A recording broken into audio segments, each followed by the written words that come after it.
the best of Money Matters.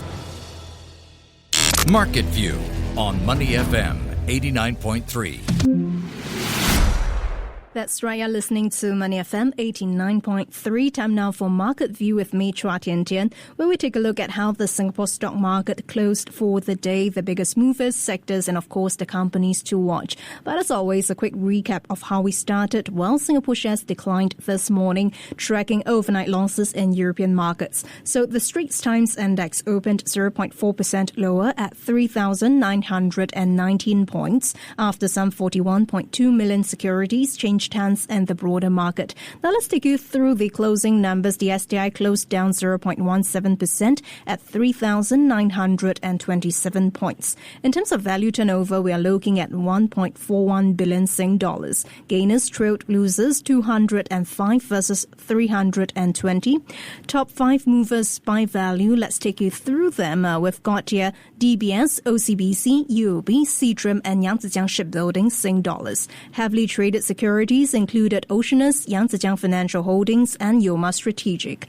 Now, in terms of companies to watch for the day, we have for you Seatrium, because it announced that Seatrium Offshore Technology won an international tender from Shipyard International Maritime Industries for the supply of equipment and license of a drilling unit. Now, elsewhere, from key highlights of the U.S. Federal Reserve's latest meeting minutes to ride-hailing app Grab's Q4 earnings beating analysts' estimates, we've got more international and corporate headlines in focus. And joining me on the line on a Thursday is Terence Wong, CEO of Azure Capital. Terence, how are you? Great afternoon, Tian Tian. It's been a great week. Yeah, and notably, Terence is actually taking this interview. You just returned from a work trip to Malaysia. That's correct. Oh, actually, it's a day trip. Half-day trip. Wow. So just back in time for this interview. Okay, thank you so much for joining us.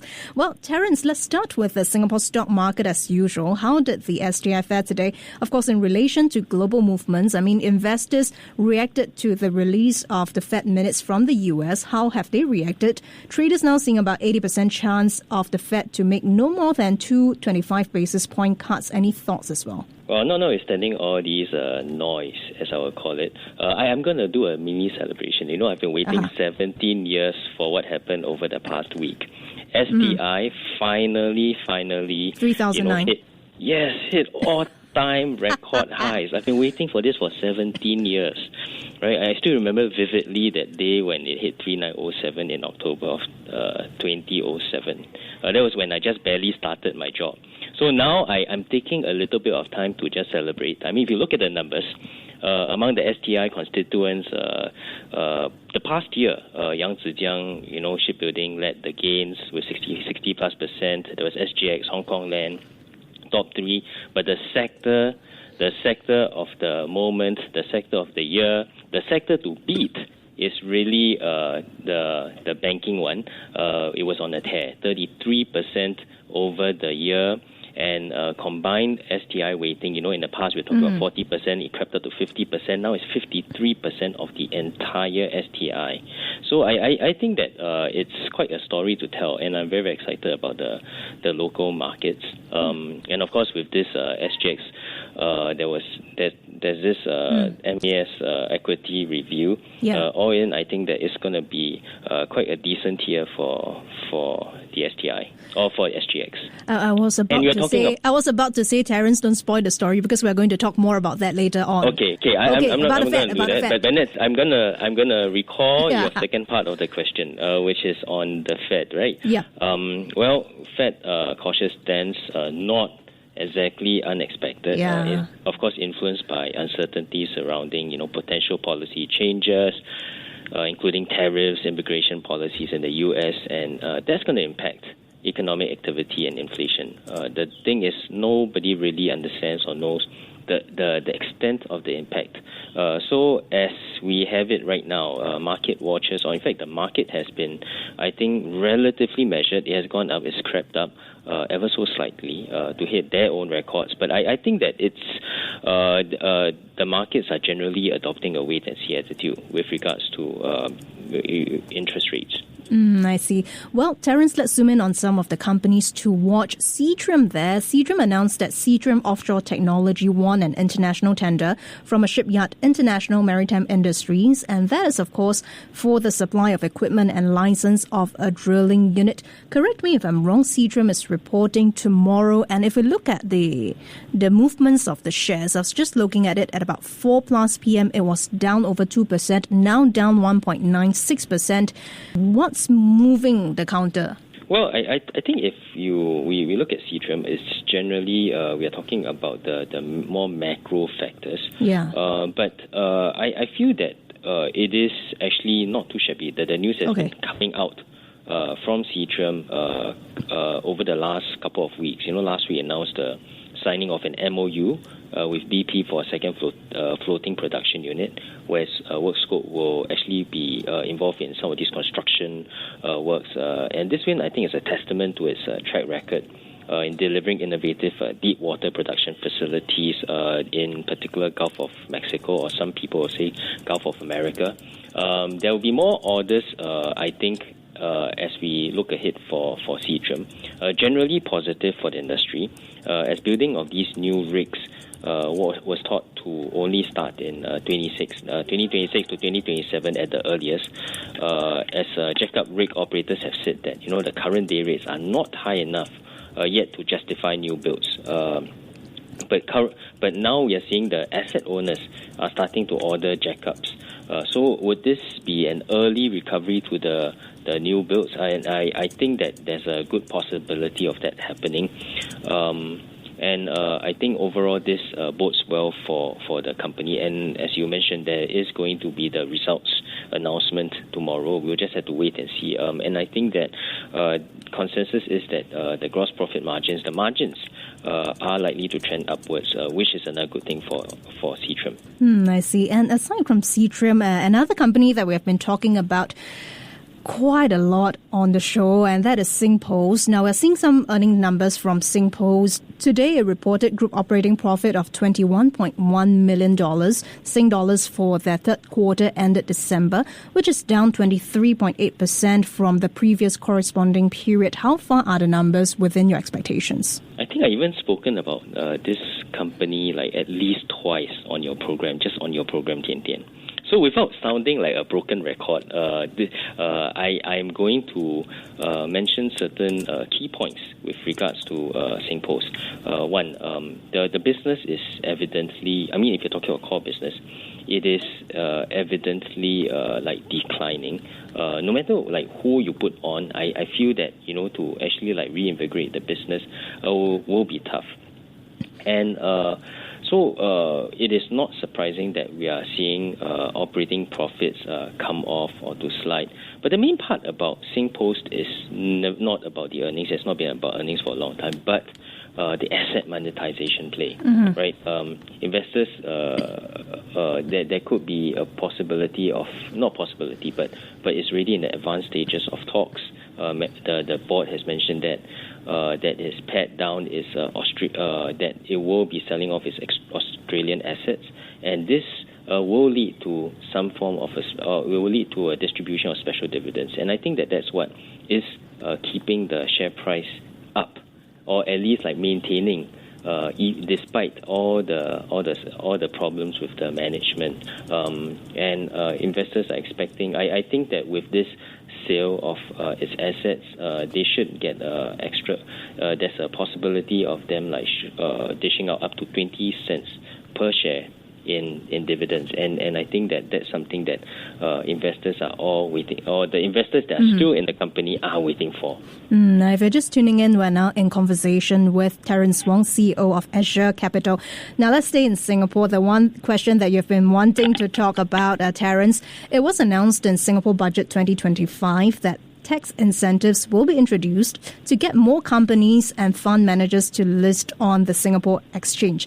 You're a fund manager yourself. What are your initial reactions, and will it move the needle? Will it move the needle for you?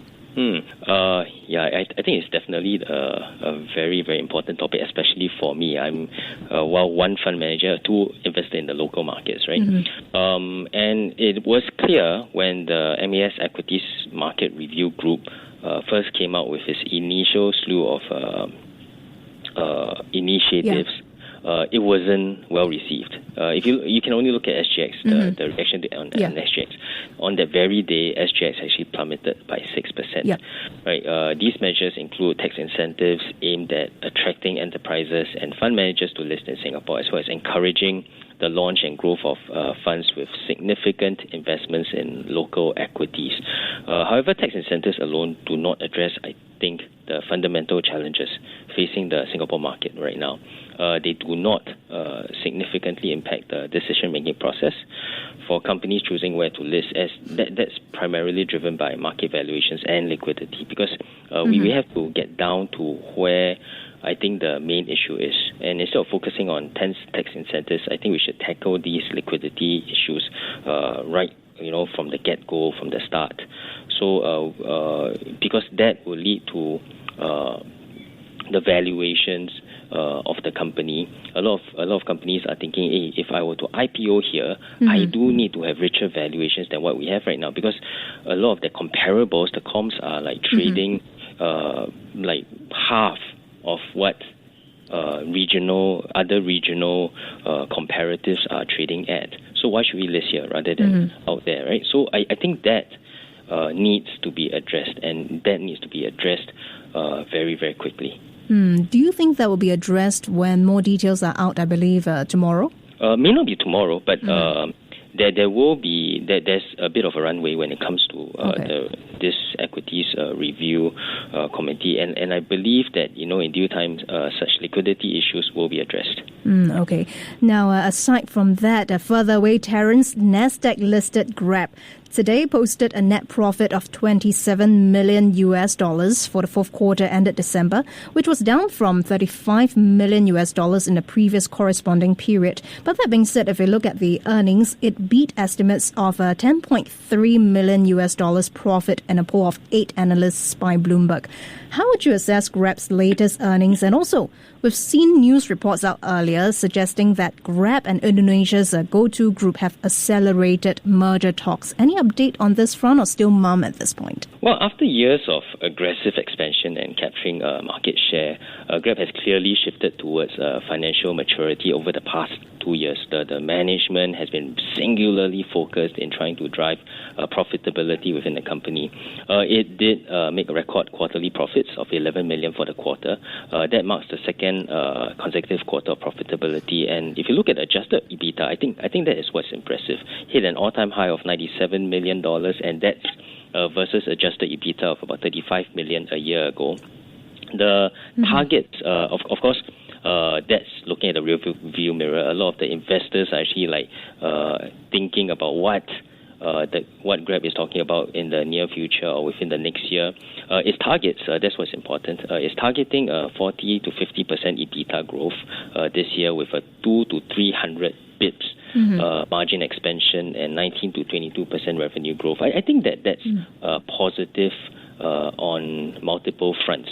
And this suggests confidence that the management has in the organic growth drivers in the company. First quarter of this year, I don't think that it will be, they will experience some above seasonal weakness because of Ramadan, but that will sort of even out over the course of the year. Digital bank, a lot of people are talking about the digibank business. It's still in its infancy, still in its early stages.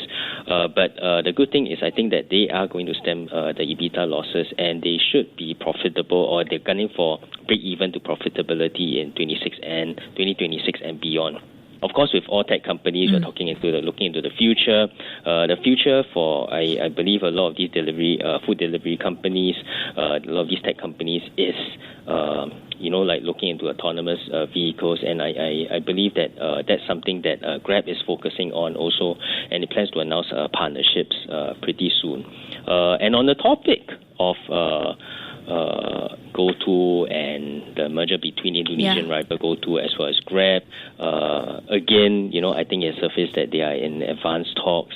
But that's not new. They've been in talks, I think, was it last year or the year before, right? There were talks, and then it broke down, or it didn't continue, and then I believe somewhere in December, it sort of like crept back up.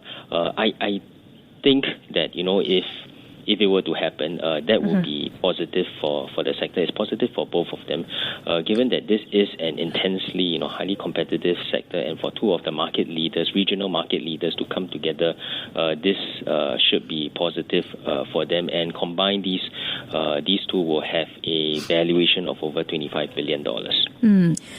That's world beating. I see. And Terence, usually at the end of our conversation, we like to get you to buy something for yourself or for your wife, be it gold, handbags, and etc. Last week, we didn't get to do so. And was it last week? And then I remember you nagged at me for not coming up with an interesting question. The week before, I was very disappointed. You were very disappointed. You didn't end with a fun question. No, you ended off with a very, very tough and very heavy question. Okay. Now, this week, we maybe cannot get you to buy handbags and etc., but we'll see if we can get you to buy some groceries or get you to buy some stocks.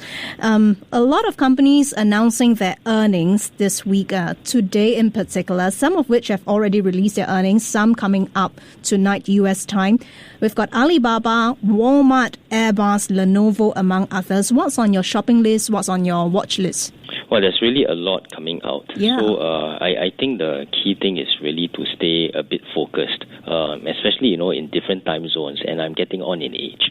So I would like to, focus my attention on just a few things. Since you mentioned Alibaba, I think that's one key one that I'll be watching out for. I think the recent there's a recent resurgence in the stock. There's close to 50% rally in its Hong Kong listed shares, driven by optimism of AI breakthroughs.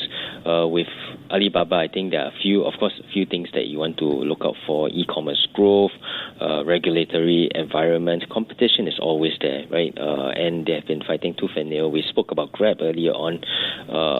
Alibaba is no different. The likes of JD.com, Pinduoduo, all these, and some more new entrants. Of course, competition, but because they have so much clout, because they're such entrenched presence, I think that they should be able to survive or thrive in this cutthroat environment. I think, and largely what they're doing on the AI front, all these things I think are important for the likes of Alibaba, for Alibaba. I see. And on a more macro basis, in terms of industry rotation, I think we will likely see some.